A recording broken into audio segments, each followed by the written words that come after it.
and then I'll turn it over to Kate for introductions. And actually, we're already recording. Thank you, Genti. And so I'll turn it over to Kate, and then look forward to this discussion. Hi, everybody. It's good to see names and see some faces. We're glad to have you join us for this call. And we're honored to have Dr. Nicole Brule as part of our meeting today. Nicole, as you've seen from her bio, was a Peace Corps volunteer in Lesotho and was evacuated 18 months into your service, I believe, and is a practicing clinical psychologist working in Eugene, Washington, and she was Oregon, I'm sorry, and was kind enough to agree to be a part of our call today and to share some of what she's learned about the challenge of evacuation and basically returning to the U.S. In less than ideal circumstances. And so thank you, Nicole, for being here. And I think Kyle's going to be moderating, so I'll pass it to him, and appreciate your time with us today, Nicole. Yeah, of course. I'm really glad you reached out, and I'm super happy to be here. So let me go ahead and share my screen.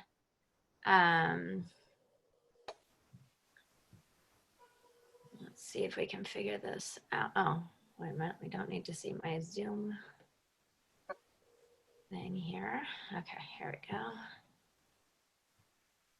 Let's see if I can full screen this. There we go. All right. Can everybody see that okay? Looking good. Yeah. Okay. All righty. So like Kyle said, I'm going to sort of share some information, both personal, professional, clinical information, and stuff from research. If you have questions or comments, actually, if you have clarifying questions about what I'm saying or want to know a little bit more about what I'm saying in the moment, maybe we'll do those within the talk. But if there's sort of more general comments or more general questions, maybe we can hold those till the end. Or put them in the chat box, and then we can come back to them at the end. So my hope for today is that each of you walks away with a bit more understanding of the reentry process, and at least something that feels meaningful for you, either in easing your own transition or helping someone else who's going through it. If that happens, this will be time well spent. So I'm going to start by telling my story of evacuation and how it led me to study what I did. And then I'll go through the stages of reentry and some factors that make reentry more difficult. And then I'll wind up with what helps make a reentry a little more go more smoothly when it makes sense to maybe seek professional help, what friends and family can do, and then we'll have some time for questions. So this is me in my Peace Corps time, which was from 97 to 99. And I was in Lesotho in Southern Africa. And 18 months into the time I was there, the country went into a civil war. While I was there, I was working as an agriculture volunteer, helping primary schools start gardens and chicken houses, which was a very odd thing for me. I grew up in LA, and I don't even think I knew where most food came from when I went to Peace Corps, but I got good training and learned a lot. And so I was hosted by in the village of one of the primary schools, and then I worked with 4 other that I would walk to. I went to one each day of the week. And so, like I said, 18 months in, I was evacuated, very little notice. It was a pretty abrupt situation that was escalating very quickly in the country. And so Peace Corps showed up at my site with a truck and 2 other volunteers in the truck, and I had no idea what was going on. So I ran into my little house hut and threw a bunch of stuff in a huge duffel bag. I had no idea whether I was going to be going back there or not.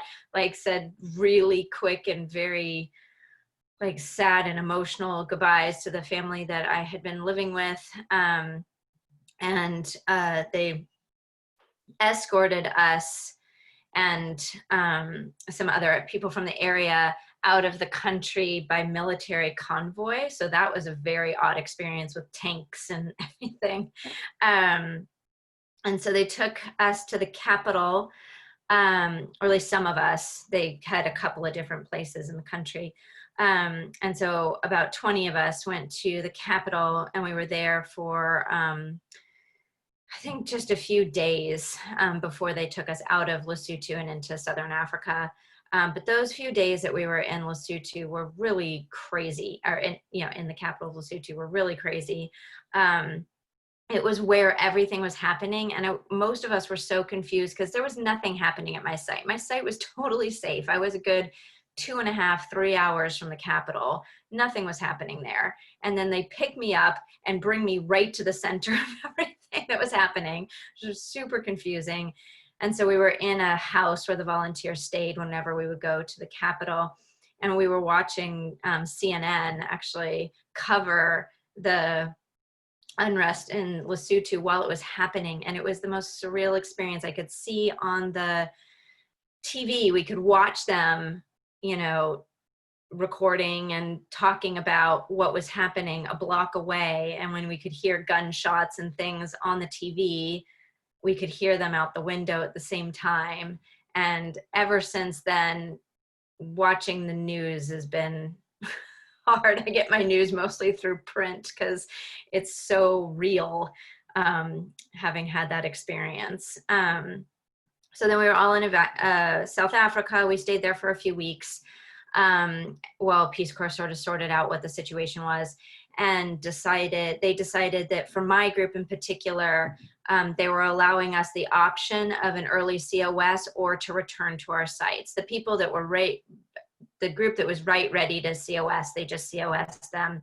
The people the two groups behind me weren't given the option to early COS. Obviously, they could leave on their own, but they would have had been cutting their service short.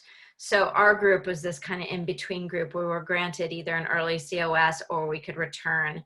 Because of the Civil War, my project was ended. And so I decided to take the early COS and use the last 5 months of my service to travel around Southern Africa with some other volunteers. But at that point, I had no idea whether I was going to return to my site, what was happening. And my group in particular was very torn apart because some stayed, some left. So it was really fragmented. I did end up getting to go back to my site, which was, I was really, really thankful for. I was able to go back for a few days, gather my things, actually have I think there's a picture later on. They actually threw me sort of a going away party, and that was huge. That really meant a lot. So between that, I also had some trauma experiences in Peace Corps. I came home pretty rattled and pretty traumatized. And so for about 2 years, I did various kind of work in social services, and decided to start a doctoral program in psychology, which was my plan prior to Peace Corps, but it took me a little bit of time once I got back to feel like I was kind of collected enough from my experience to be able to start my program. So that is my story. So I'm going to start with the stages of reentry because I think it's really helpful to understand sort of the flow of certainly what can happen, what's typical. It doesn't always go this way, like any kind of, human experience. There's no one way to do this, but this is generally what happens.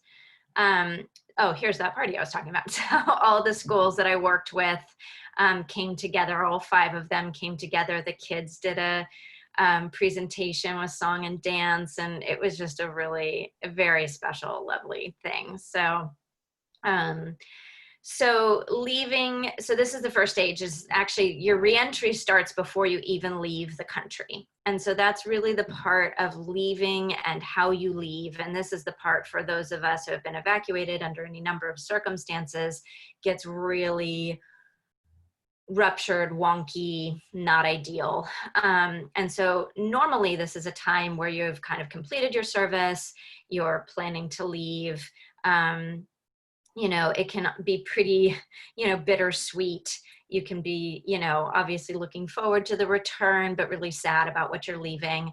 Obviously, if you're leaving in an evacuation situation, this, you know, can either not happen at all, or can happen in various ways. But it is an important part of reentry. And when it doesn't happen, it's significant, and how it happens is significant.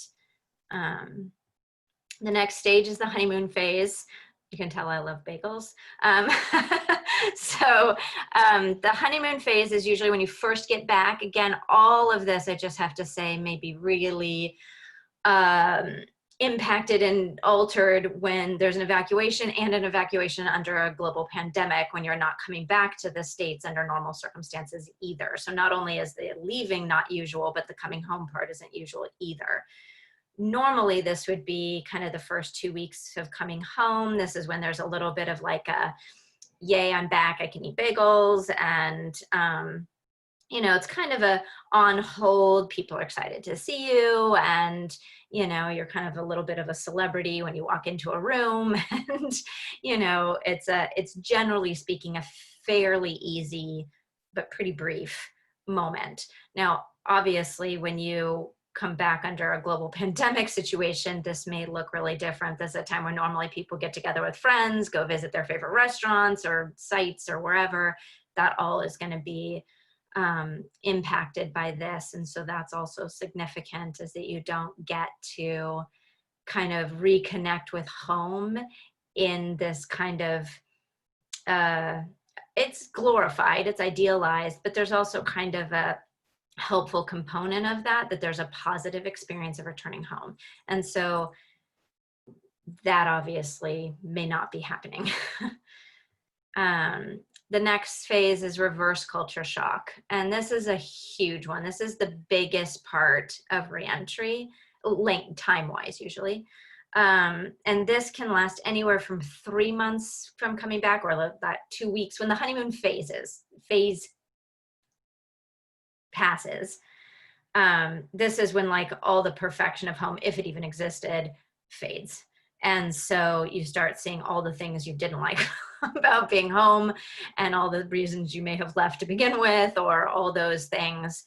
And this can last all the way up to 18 months, even longer sometimes. So this is a huge period of time.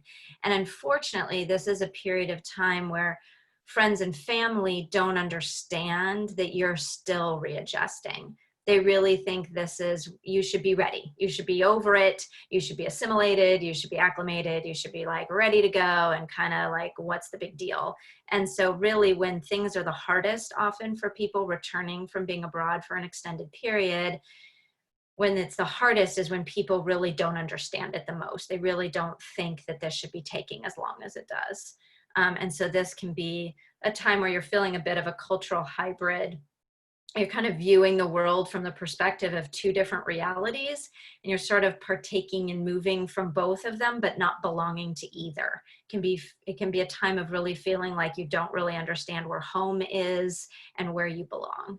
And so it can be very disorienting, lonely, difficult at a time where people are sort of over hearing about Peace Corps and your stories. So this is a really huge piece.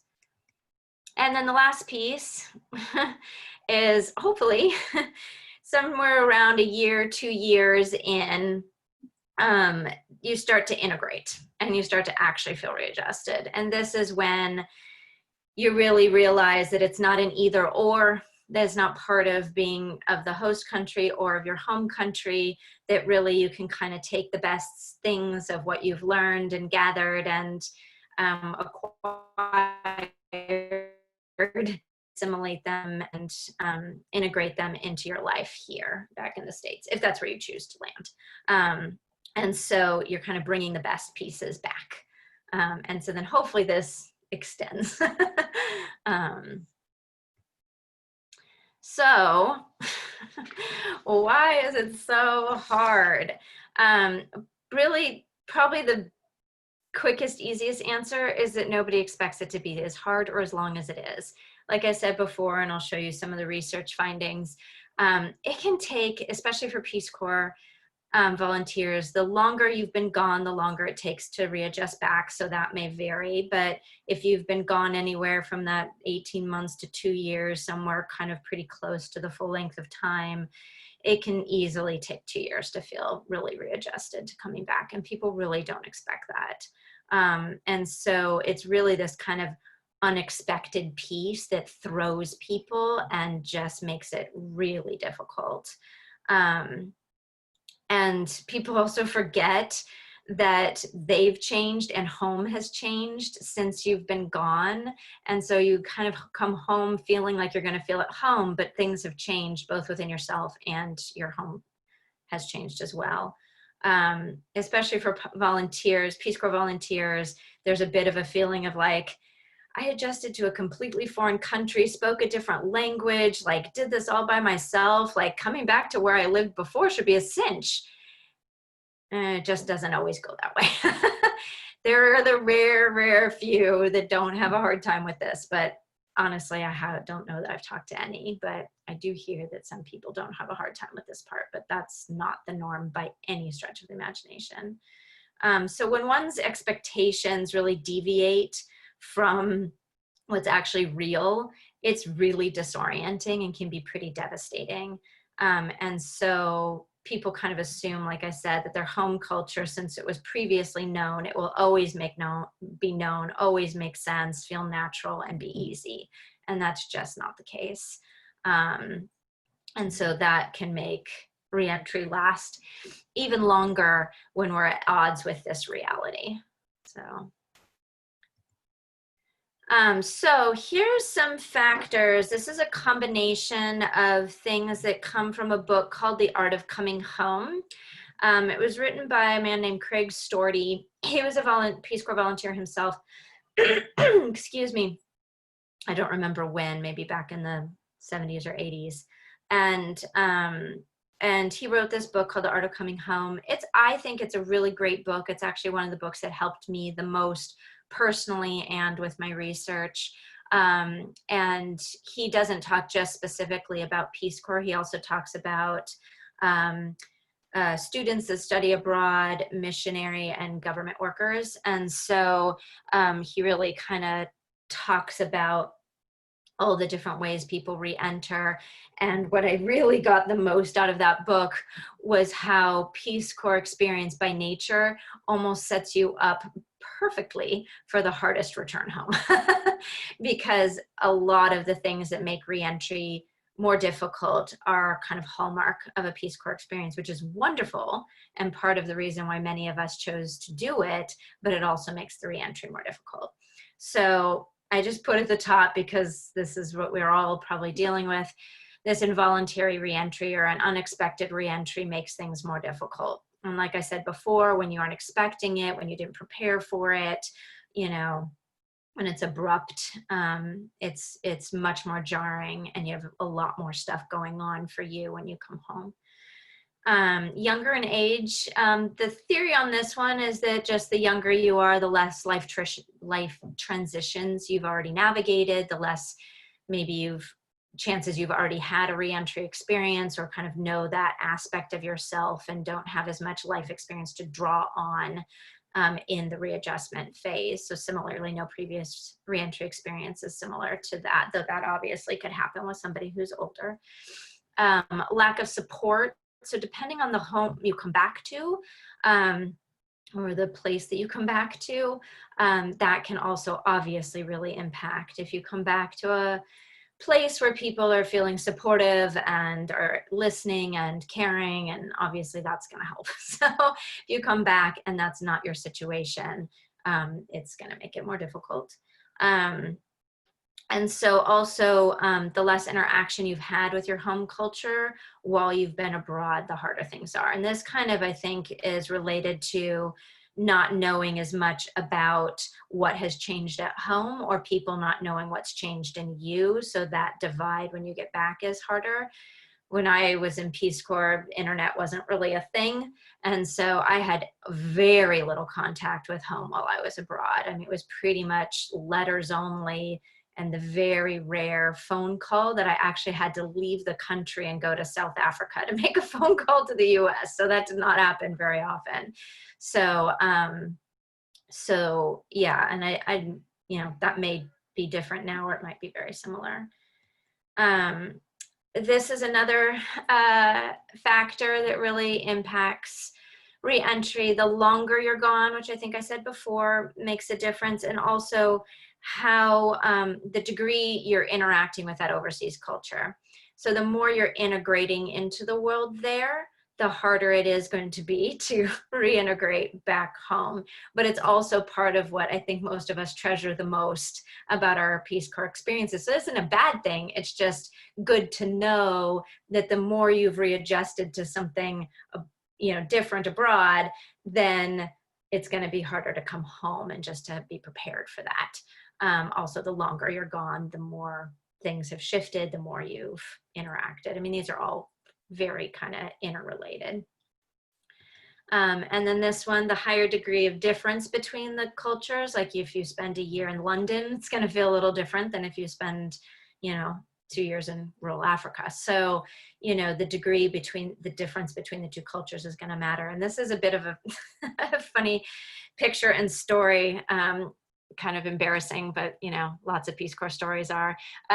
So this is actually a party that a primary school put together while I was in the pre-service training. And as you can see kind of in the forefront, there's a large carcass. They slaughtered a cow for the party to honor us, and it was a show of, you know, respect and appreciation. I entered into Peace Corps vegan. So this was a little jarring to me. And what I realized, which is the embarrassing part, is that when they slaughtered this cow, I saw the rib cage, and I realized for the first time in my mid-20s that when people ate ribs, it wasn't beef, because the ribs of the cow were so huge that I realized there was no way when people were eating ribs in a restaurant or home that they were actually from a cow. Other people seem to already have this information, but this was a very surprising thing to me. So yeah, I was a bit, my LA self was very jarred by the difference in cultures. So then in my study, so I went on to do a dissertation in my clinical psychology program on readjustment from Peace Corps specifically, and the impact of a trauma on readjustment. Excuse me. And so in my study, so I actually did an online survey, and my dissertation committee had said, you know, if you could get like 50 responses to, you know, people's readjustment and reentry experience, that would be great. I said, okay. So I made a SurveyMonkey questionnaire, and I sent it out just to the people that I knew in Peace Corps and asked them to send it on to anybody else they knew in Peace Corps, and just kind of had this ripple effect. Within, I think it was 24 hours, maybe 48, I had over 500 responses, and they made me shut down this survey. And I was like, well, I think I struck a chord. So I had a huge amount of data, probably data to do 5 dissertations. So I had to kind of really pare it down in order to actually get my degree and finish my project. But one of the interesting things I found in my study, which I have found in other research, but it's not a huge piece of, there's not a lot of research backing it, was that actually being female, much to my dismay, makes readjustment more difficult. So we don't really know why this is. I have some theories on that, but more research would need to be done to really understand why that's the case. One of the ideas I had is that still in this world we live in right now, women tend to be more subject of sexism and harassment, and so that would create more trauma experience for women being abroad. Also, women might be more likely to endorse distress on the scale that I put on my survey. And then also one of the things that's been found, we'll get to in a moment, that's most disrupted, and the hardest part about readjustment is people's social lives. And women tend to be, obviously it's not true for everybody, but on the whole, generally, women tend to be more relational, and their identities tend to be more tied to their social world. And so when that part of one's world is disrupted, it might be harder for women to navigate readjustment. So, but those are just ideas. And then the other thing that I found was that the experience of a traumatic event makes it difficult. That wasn't shocking, but at least now there's data to support that. So this is actually a picture of one of my friends at the house in the Capitol, looking over the fence at that military convoy. And then the other picture is of, there was sort of a hallmark restaurant right when you come across the border from South Africa into Lesotho. There's sort of a classic shaped hat that people wear in Lesotho, and this restaurant's roof was shaped like the hat that people wear in the country. And so it was very much a landmark and very central to you know, the Capitol, and it was burned down. And so that felt really, you know, hard for a lot of us. And so that's what that picture is. So yeah, that experience of having a trauma is going to make readjustment more difficult. So here's, I'm just going to go through this kind of a look at time. I think we're okay on time. So this is based on my research. So I had 500 responses, but a bunch of them had to be thrown out because they were incomplete or various other problems. So when I cleaned up the data, 361 RPCVs were included in the study. Excuse me. So 73% said it took them longer than 6 months to readjust, and 43% said it took them longer than a year. And I don't have the number here, but there was definitely still a significant portion that said it took up to 2 years. Over half said it was harder than they expected. And the most common symptoms of difficulty in readjustment were depression, sadness, loneliness, isolation, disconnection.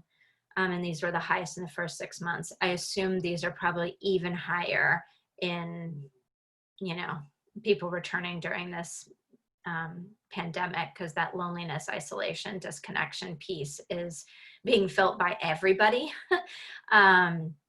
But it's also probably making it very difficult for people to connect with friends and family when they get back.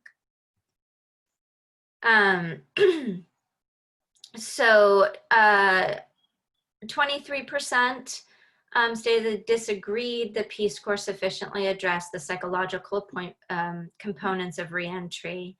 And only 4% said the Peace Corps did an adequate job in addressing these components.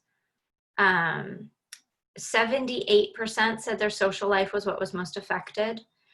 And 77% said what helped the most was talking about it with fellow Peace Corps volunteers. Just a little note with this, and things I think have changed since I did this research, but I think what always kind of struck me when I was going through all of this and talking to people about it was that at least in my experience, Peace Corps did a really good job of helping with a lot of the logistical shifts of reentry, and with getting like medical care and job support and kind of work and career things. But in my study, it shows that really the part that was most difficult was the social part and the psychological part. And so that part of reentry didn't feel like it was really addressed at all. The other thing is that those of us that were evacuated might be more likely to not have a COS conference where any of it's addressed. And so people who are leaving under the worst circumstances are the people that are most likely to not get any of the support. And so that seems to be a bit problematic. And it seems like there's definitely more ways that Peace Corps is addressing that now, which is great to see. So like I said before, women have a harder time with reentry. 54%, so over half experienced a crisis, which seemed really significant as well.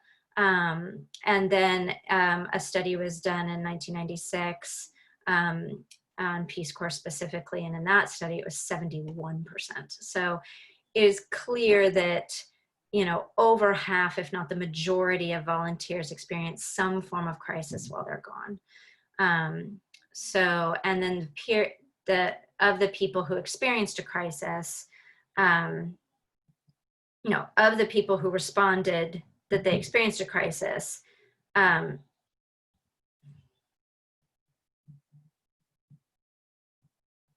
I see. There we go. So 54% of the people who were responding to the survey about the question about a crisis, of those 54%, 63% of those did experience a crisis. And those who experienced a crisis felt significantly less prepared for reentry, and their difficulties were much higher. Distress was much higher when they got back.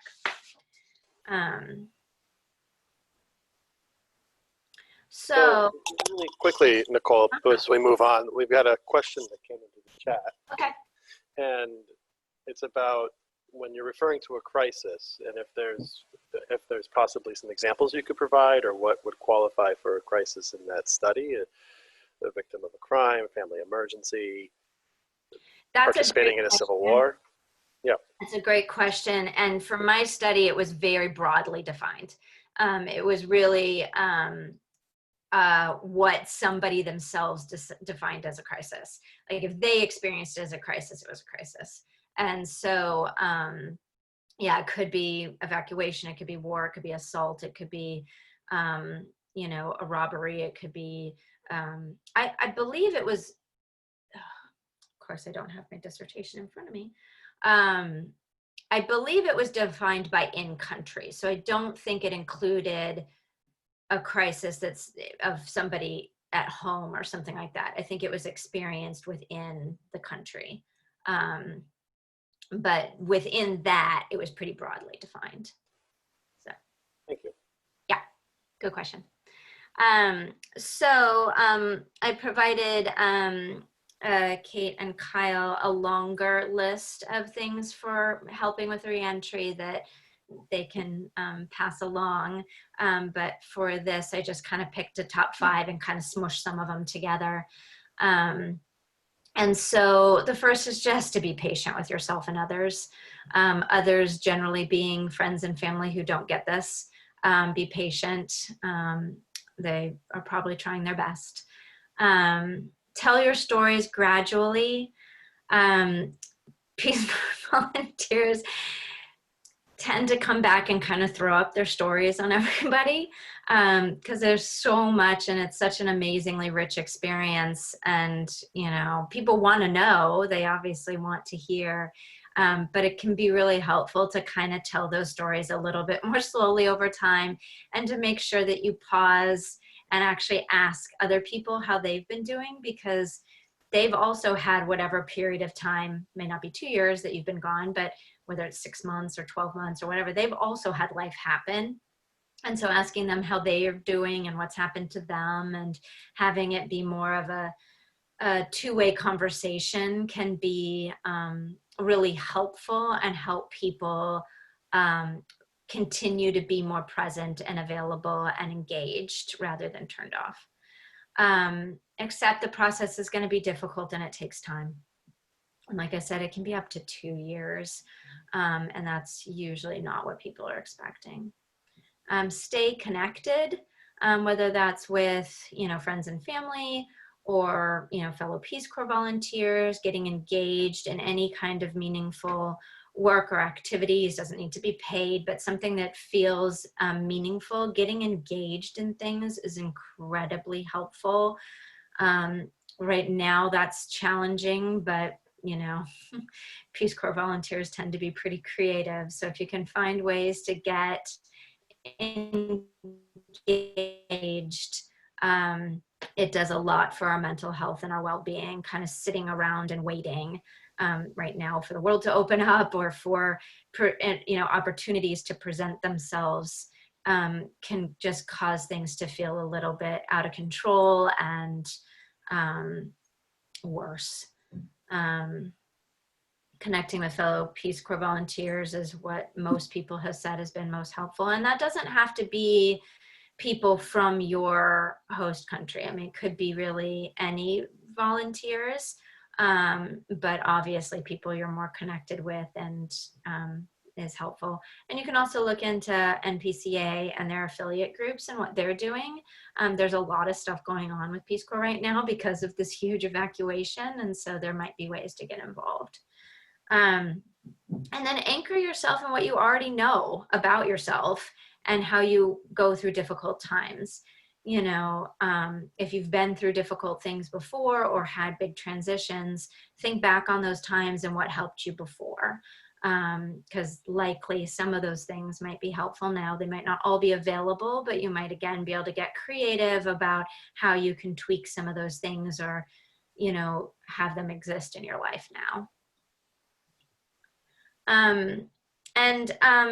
I just wanted to at least touch on what sort of distinguishes just a typical difficulty, since I keep saying it's so difficult.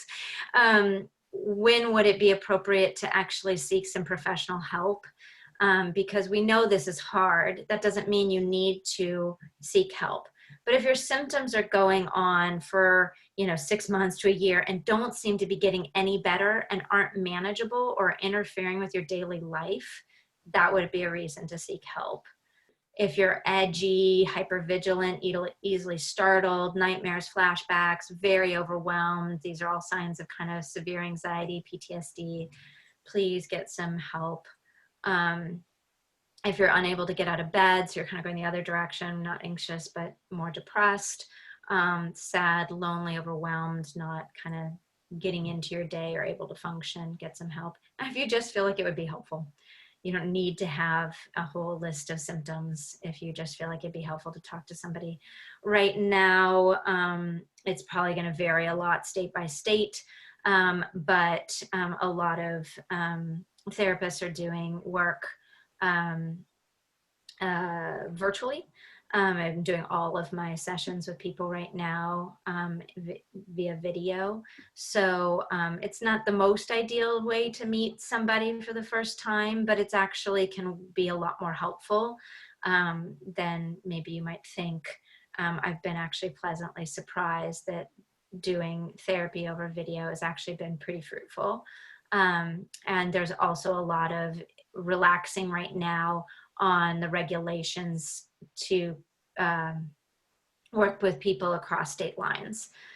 So in a way, there's actually, it might even be easier to get into somebody, but it would most likely be via video. So, and I think NPCA is compiling a database of people that they think would be helpful and could work with people in this situation. So. And then last is just a couple of things to do that people who are not RPCVs but are helping RPCVs can do. And so similar is just be patient and kind, try to minimize judgment. In that reverse culture shock phase, it's pretty common for Peace Corps volunteers to talk sort of less than kindly about the US. And so there's a lot of negative talk about home or about the country or about whatever's going on. And sometimes family and friends can take that personally. It can be really helpful if that's not taken personally, that it's just a phase of the readjustment. Be curious, show interest, and ask how you can help. Don't assume you know what they need. And so mostly it's just sort of like slow down, you know, minimize judgment, be present, curious, ask how you can help. So, I think that is about it. So that gives us a good amount of time for some questions or conversation. So I'm going to close this. Maybe. Thank you very much, Nicole. You're so welcome. As you navigate through the Zoom.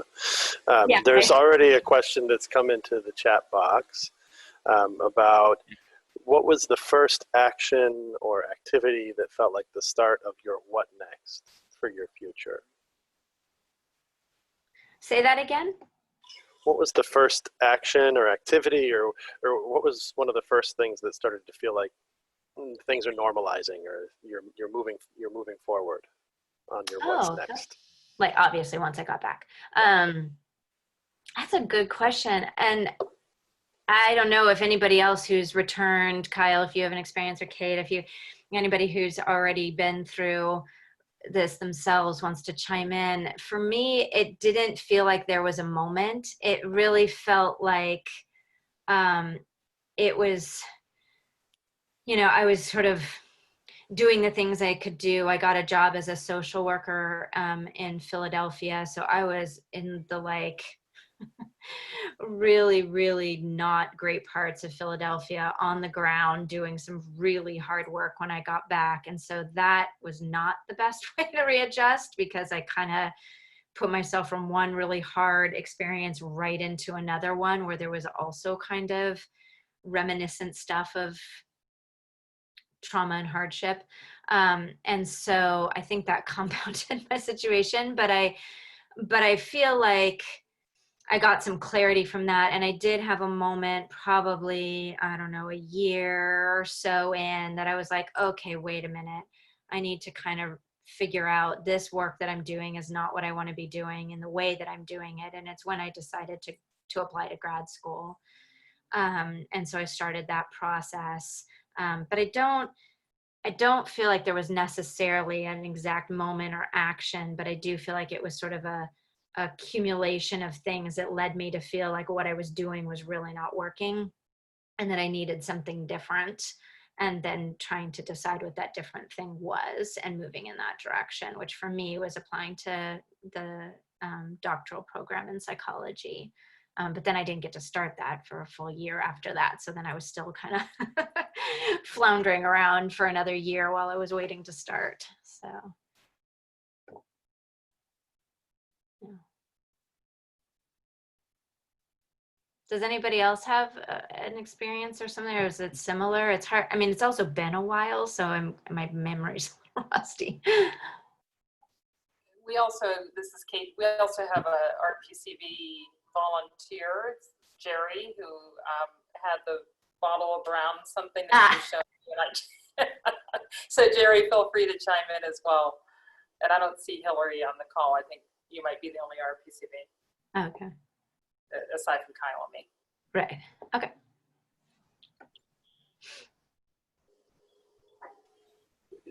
Jerry, you look like you're on the precipice of taking yourself off mute. Okay. Oh, we lost you. We had you, but we've lost you. Are we there now? There we are. All right. Well, I enjoyed your talk, Nicole, very much. And as a returned Peace Corps volunteer, like everyone else on the call that's returning, I have struggled mightily. And my two major, I've lost a couple good friends since I've been back. One a couple weeks ago and one just last week. So it's been a struggle, being home and not knowing about the future, and looking at those statistics you were showing, boy, they hit home big time for me. And coming home as we did, and in the short time frame that we did, the things that you mentioned in your talk were just, hit home 100%. So I thank you for that. And as is everybody here, we're wondering about the future and wondering about when life will be normal again, because it certainly is not now for me, and I know it isn't for many on this call. So.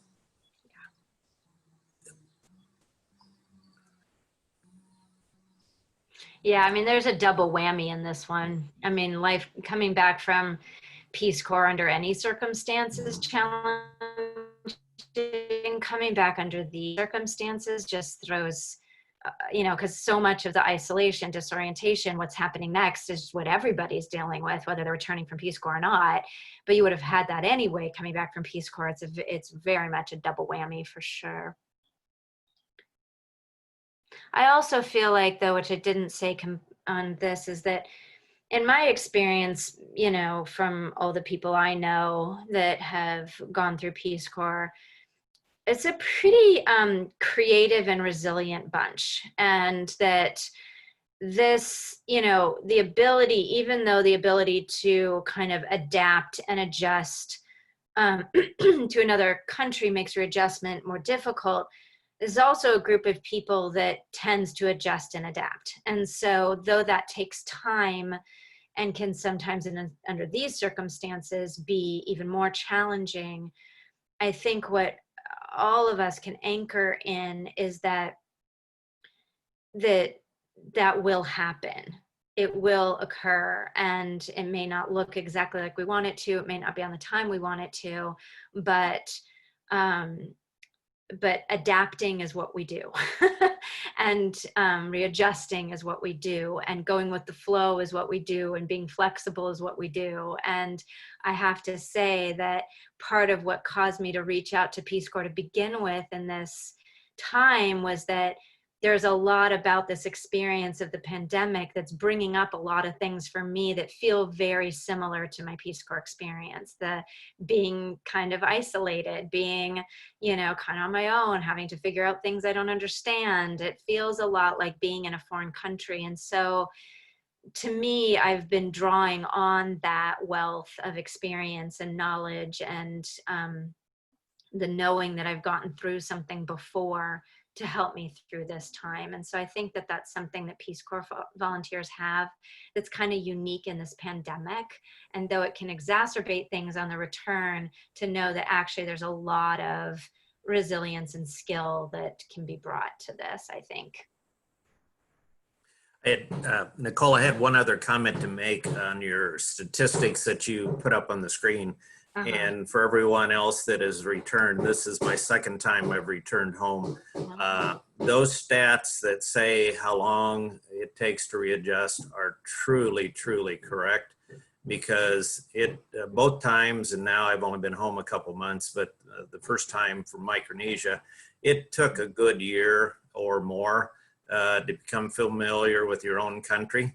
And it is certainly challenging now, but for the other volunteers that are on the call today, give it time, because it certainly takes time, because even though it's our own country, you have changed so much in your life that it takes time to readjust to your own culture and your own country.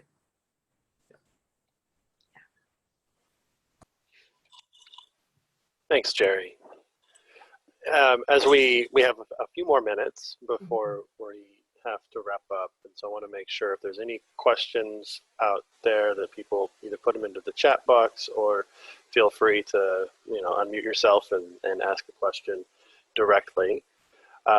And there is a question that came into the chat box, and I know when we spoke a week or so ago, Nicole, you talked a little bit about some of the recommendations you've made to Peace Corps, or some of the things that you've put in place working with NPCA over the past few years about supporting volunteers returning from service. Yeah, I mean, most of the work that I did with Peace Corps was at the time of the dissertation, which was 2005, 2006. So that's now pretty dated. It doesn't feel like that long ago, but so I was actually working with Jody Olson at the time, trying to kind of better understand this. She was incredibly helpful and so, you know, sort of appreciative. And so at the time, the thing that I really wanted to kind of hammer home to Peace Corps was having some kind of mentoring program. That was sort of my push. I wanted to keep it simple. There was a million things I could have told Peace Corps to do, but given the research that I had and the fact that the social stuff was the hardest and that talking to fellow Peace Corps volunteers was what helped the most, I sort of really pushed having a mentoring program set up.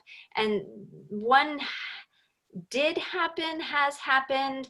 I've never quite known how robust that's been. I'm sure it differs regionally, and I know the different regional RPCV groups, some of them do this way more than others. But that was sort of the big thing that I was sort of hammering home at that time. And then I sort of went and did life and many other things. And then with this evacuation have kind of come back into sort of the Peace Corps world more directly again. I mean, I'm always there, but more directly, I reached out to both Peace Corps and to the NPCA. And it just feels like it just seems to be becoming more and more and more clear to me that there should be a substantial part of the COS process that is about the psychological components, that they really, really need to have that piece laid out. I mean, that if it's a 2-3 day COS, a good half day or even a full day should be spent on helping to understand the stages of reentry, what it looks like, what are the pitfalls, what helps, and to even, do experiential stuff or even brainstorm what are some of the things that could help volunteers feel more caught when they return and less in a free fall.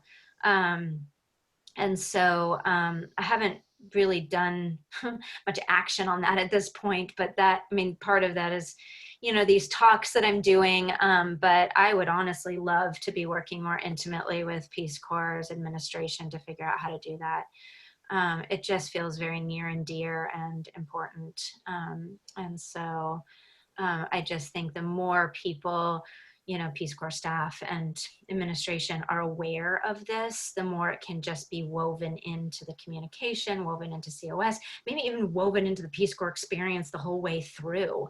It wouldn't be a bad idea to even set plant the seeds in the, pre-service training so that it's kind of on both sides. And so I just think my hope right now is just to increase awareness and to maybe somehow, I'm not sure how, actually get this implemented more systematically into the COS process.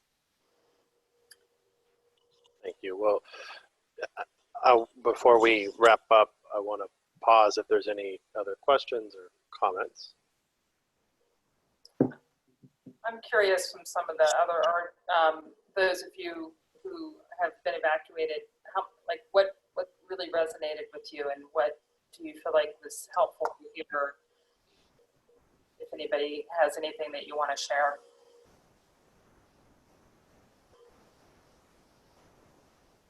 I think in general, it was just very validating with every aspect that was mentioned, which is always nice to be validated in your experience and how you're feeling and what you're going through. Yeah. That's my hope. I'll just, when you asked the question before, I think Lorna asked it about what was the moment. I couldn't think of a moment as I was trying to think about how to respond to that. And I felt like I was thinking about all those situations that happened where I remember feeling the frustration or wishing someone understood something, or why was someone asking the question that they were asking, or the different readjustment things that happened. But then the thing that came to my mind was standing in my sister's backyard, taking clothes off the laundry line and folding them and talking to her with her kids playing.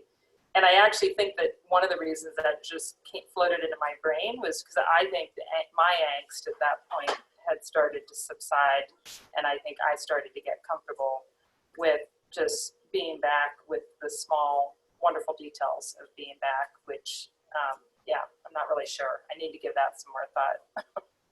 Yeah. But yeah.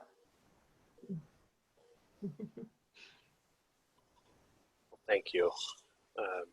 Nicole, thank you so much for joining us today. It's been an honor to have you with us and talking directly with our volunteers. We know there's a premium on your time, and so we really, really appreciate it. And we will pass along the resources which you have shared with us. But really, thank you for your time today. Thank you for your service as a Peace Corps volunteer. And thank you for everything that you're continuing to bring to the Peace Corps community years later. to make the community a better place and to help our volunteers through the transition. And so we are very, very honored to have you with us. And so with that, we want to make sure we're respectful of our stop at 12 p.m. Eastern time. And so with that, I think we can wrap up. And thank you, everybody, for being with us today. So Thank you. This was great. thank you. Thank you. You're so welcome. Thank you for reaching out. And if there's any questions or follow-up stuff that happens afterwards, don't hesitate to just shoot me an email or reach out. So Thank you. Nicole's volunteering her time with us today. Really appreciate that. If the volunteers want to hang on the call for a few minutes, we'd love to hear some thoughts from you about a few other questions we have. Nicole, thank you. You're so welcome. Bye, everybody. Bye.